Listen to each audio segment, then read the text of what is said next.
this is just going to be a short video on the concept of valence electrons and the octet rule and how they'll relate to Lewis structures a bit later on in this lecture prep.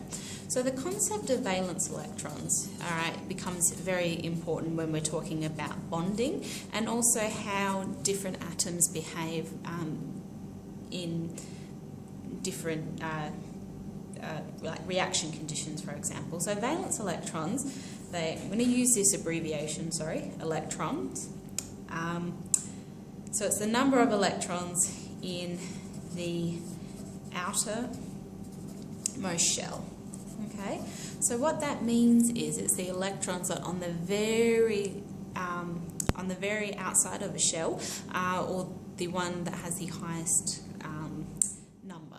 Okay, so when we're looking at drawing orbital electronic configurations, it's the highest number. Okay, so if we take something like drawing the electronic configuration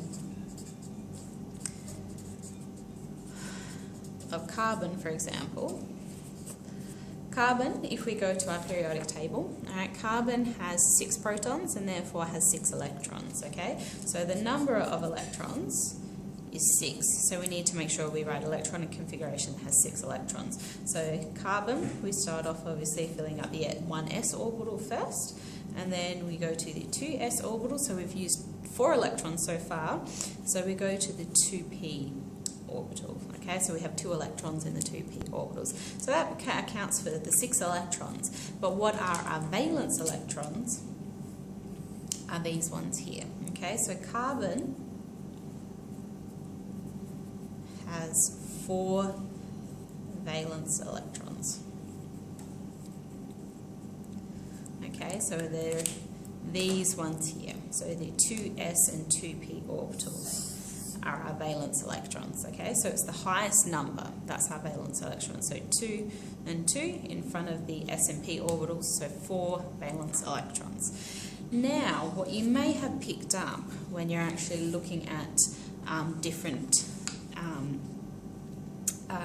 atoms, drawing the electronic configurations of atoms, the number of valence electrons actually corresponds to the group number that they're in. So if we look at carbon, we've already calculated it has 4 valence electrons. And carbon belongs in group 14.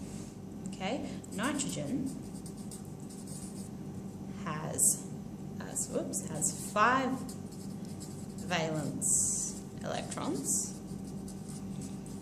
and that belongs in group 15. So this is an easy way to calculate out valence electrons without actually having to write out the full electronic configuration, because writing out the full electronic configuration for something like calcium could take a while, or down here when you're trying to calculate the electronic configuration of tin, that's going to take a while.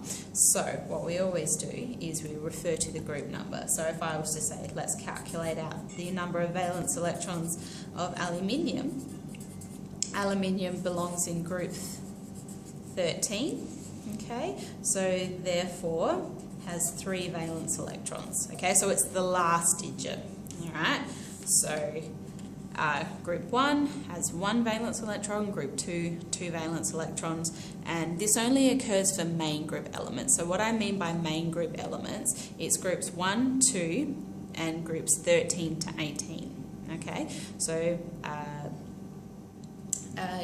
elements in group 13 will have 3, 14 will have 4, 15 will have 5, 16 will have 6, and 17 will have 7, and 18 will have 8 valence electrons. Okay. If you're still a bit unsure, I would recommend reading some textbooks or talking to your tutor. All right. So how the valence electrons tie into the octet? Okay. Or the octet rule. What this means is atoms, okay, are much more stable when they have a full outer shell. Now what I mean by a full outer shell is that they have 8 valence electrons, okay? This is what makes noble gases so stable and so unreactive, is because they have a full outer shell. They don't have to lose or gain any electrons. They're pretty happy as Larry with their 8 electrons. So What this means is that for things like group 1 or group 2, they can form cations quite easily by losing electrons. Because if we remember the electronic configuration of something like sodium, okay, alright, so sodium, okay, group 1, so has one valence electron, but let's quickly write out the full electronic configuration.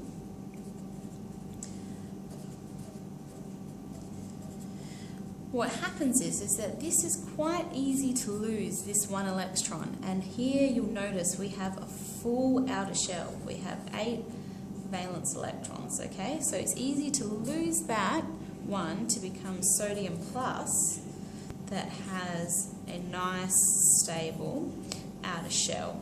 Now this is true also for anions. Anions are quite easily gaining electrons to get to that full outer shell.